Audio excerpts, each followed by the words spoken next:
Alright, greetings and salutations. Vlogmas Day 2. I don't have a plan for today. I will also say now, like, none of these are really gonna be Christmas themed, probably. And I'm Australian, our Christmas is very different. I feel like Vlogmas, which I'm apparently actually bringing back, that used to be like, you know, a bunch of Christmas videos leading up to Christmas. No, you're just getting a bunch of unwanted Ashlee content leading up to Christmas. So I mentioned this yesterday, but I do have like a list of like video ideas to make, but the thing is, most of them require like some kind of, besides a few, some kind of like emotional input. It requires me talking about something emotional, and I'm in a really shit headspace today, so I just don't really want to do that.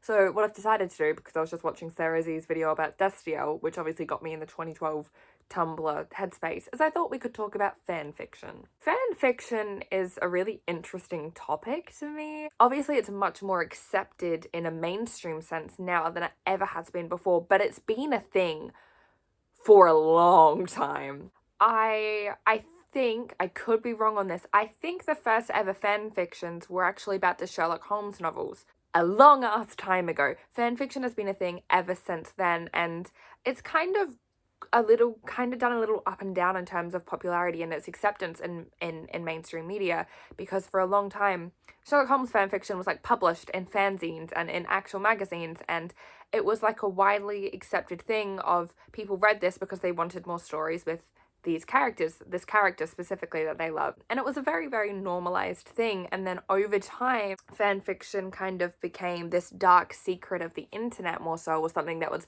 only circulated in fan circles and something that you never kind of mentioned to other people, because fan fiction got this reputation of being full of gay content or not safe for work content, which, you know, is a part of it, but it's not the majority, or it's not all of it. And it just kind of became this like thing you were almost shunned for. You never would have admitted to people that you read or wrote fan fiction. You would never bring up fan fiction to creators or authors.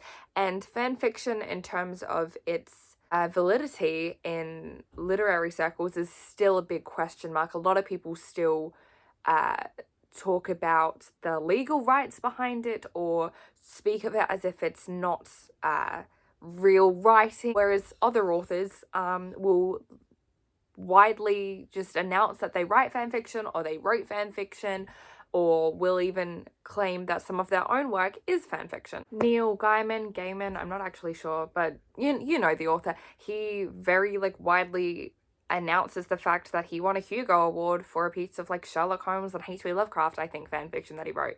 And he's very, very vocal about that and in complete support of fanfiction, which is really nice to see. And we live in a time now, more so than when I was a kid, or more so than on like, you know, 2012, 2014 Tumblr, peak Tumblr. Super Who Look days for anyone who was there. We accept fanfiction more in the mainstream now than we did then. It was very, very common in nerd culture, but it was still something that was only in nerd culture. You wouldn't go up to someone regularly and announce that you read fanfiction. That was weird. I kept my, you know, the fan fiction that I read and wrote at the time very secret. Still now feel a little bit weird announcing to the internet that I wrote and continue to write fan fiction, because some people are still a little bit prejudiced about it. But it's a lot more accepted nowadays. A lot of people in my generation especially will be very vocal about the fact that they read Harry Styles fan fiction or One Direction fan fiction back in the day, or Kylo Ren fan fiction is, you know, going viral on the internet. And it's a very common thing. People will proudly announce the fics that they read and share them around, even in the mainstream, not just in fan circles. But there is still this idea that fanfiction is an inherently bad thing, and part of that comes from the fanfiction that is legitimately being published now. Fanfiction that starts off online as fanfiction for actual fandoms is now being published and turned into multi-million-dollar franchises. So a common conception of fanfiction is that the norm is things like 50 Shades of Grey or After, which I haven't read After, but I tried reading 50 Shades of Grey once back in the day just for like experience to see what the hype was about. Couldn't get through it, didn't think it was very good. Those aren't exactly the best examples of what fanfiction as a whole looks like, but that is what a lot of people believe it to be because that is the most popular examples. I also have issues with After just based on the fact that it is a fanfiction about a real person. That to me, as someone who loves fanfiction, is a little bit of a question mark, especially considering I believe that fanfiction was begun when Harry Styles was underage, which is a no. Don't write fanfiction about underage people, especially underage actual people, not fictional characters, real people. I still think fanfiction about real people in general is something I morally don't agree with, but you know, that's a conversation for another day. But we still societally have this idea that fanfiction is largely not safe for work or something shameful or sinful, whereas if you actually go onto fanfiction sites, my site of preference is AO3, as I recommend to everyone, because Wattpad and fanfiction.net is just, you don't know what you're going to get on there. What a lot of the fanfiction is about is very wholesome topics. For example, I was a big part of the It fandom back in like 2017, 2018. This is no secret on my YouTube channel. But I was a large part of that fandom, and obviously in the book canon, at least, those characters just did not get a happy ending whatsoever. We rarely actually got to see them be happy, and that was present in the first film that we had at the time as well. So a lot of the fanfiction that I read in terms of those were just found family fanfictions about the losers getting to find themselves again in their 20s or 30s, or even in the age they are in chapter 2 in their 40s, and actually getting to just bond and become a family for each other and be happy and forget about these traumatic pasts, or fanfictions where they all lived at the end of It Chapter 2 and they didn't forget and they stayed in touch and they got to be a found family. And that was just because I felt so represented in that novel and had such a deep adoration for those characters, and obviously they didn't get a happy ending, so I sought out my own.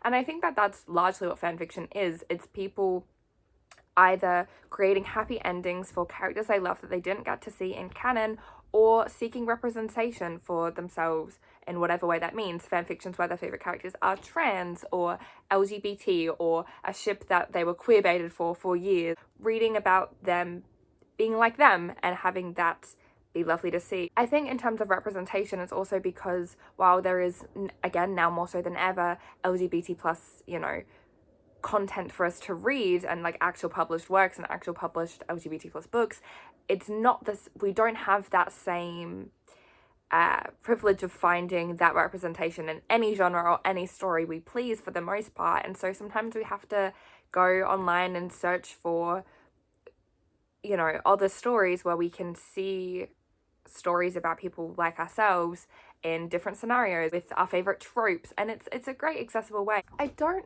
really know what my point about all of this is. I just think fanfiction is this really interesting discussion where I think even now that it is so, it's very widely accepted, and it's pretty like, you know, it's not embarrassing. People aren't going to judge you anymore when you say that you read fanfiction. However, I think that it still kind of gets a bad rap, and I think that the idea and perceptions that people have of fanfiction is still quite incorrect. And I like to just kind of, one, break that stigma, because as someone who reads and writes fanfiction and has for years, I think it's a fantastic creative outlet for kids. I have been writing fanfiction like a lot since I was probably 11 or 12, largely past birth, as will be no surprise to anyone. I now really want to start actually writing a novel because I've fallen in love with writing, and writing has become something that is so fun and second nature for me. And I was a straight A English student all throughout high school, and I genuinely don't think I would have been had I not been writing fanfiction for so long and been so experienced in that, just from getting peer feedback online and getting to bonds with other people and read a lot of other people's works from people who are writing who are my own age, and getting to give them constructive criticism as well that also I would apply to my own work. I think that really helped me in my studies, and I think that I think if I didn't have the experience of being a fanfiction writer, the idea of writing a novel would be so daunting and terrifying and something I never would think I could do. Whereas I obviously am not going to try and get it published or anything, but I just kind of want to write a novel as a project for myself. But I feel qualified to do it for the most part, because writing and developing characters and developing a story and planning out a story structure and like specific story beats that I want to hit over a specific number of word counts or whatever is something that I have experience doing from writing fan fiction. So I think that even though fanfiction is still widely accepted, it's a little bit discouraged because if you admit to people that you write fanfiction, their brains immediately go to smut, which isn't what most of it is. But I would just like to see that stigma kind of be broken down and tossed aside, because I think fanfiction, for the most part, you've got some weird stuff out there, but for the most part is a really, really fun way to get young people especially into writing and into the creative arts, as well as providing representation for people who don't feel that they have it. And it's also a great way to get people into reading. I think we should be encouraging of fan fiction, I suppose. And also it can be really fun to find some really weird fan fictions and read them and laugh with your friends sometimes too. This video had no point, but that's all I wanted to say. I just wanted to kind of talk about it. Seems like an easy topic for the day, so that was that. Hope you enjoyed. Comment for fic recommendations for me below. If you have any ships that you want to read for, Persebeth, Ready, anything that you know I ship, I probably have fic recommendations for it. Catradora, like, hit me up. I can give you some recommendations of my favorites. No, I will not tell you where to find my fanfictions. Yeah, I hope you enjoyed watching. I love you very much and I'll see you very soon.